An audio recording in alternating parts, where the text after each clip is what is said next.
AIADMK week ஆக ஆக விஜய்க்கு ப்ளஸ். அவர் தான் வளர்ற விஜய் எப்படி புதிய புதிய வாக்காளர்களோட அவர் வந்து உருவாக்க முடியுமா? கிடையாது. திமுகல இருந்தோ, அதிமுகல இருந்தோ, சீமான்ட்ட இருந்தோ, ஏதோ ஏற்கனவே ஒரு ஓட் பேங்க் இருந்துட்டு இருந்தா விஜய்ட்ட போகுது. அதிமுக ரொம்ப வீக்கா இருக்கு. நீங்க காரணம் என்னன்னா, எடப்பாடிக்கு பலவித நெருக்கல்கள் இருக்கு. பெரிய நெருக்கடியில இருக்காரு அவரு.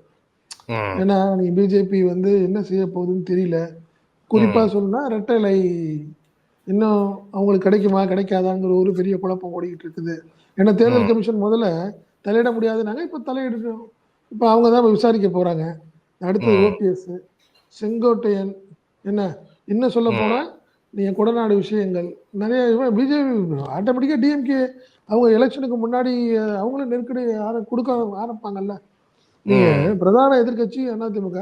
அதுக்கு பல வகை தாக்குதல்ல அவங்கள சமாளிக்க வேண்டிய கட்டாயத்துல அதிமுக இருக்குது.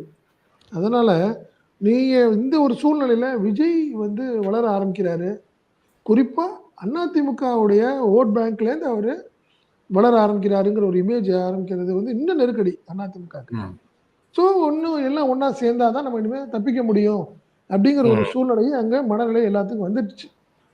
அதுல ஒண்ணும் மாற்று கருத்து கிடையாது. அதுதான் இந்த ஒருங்கிணைக்க ஆரம்பிக்கிறாங்க.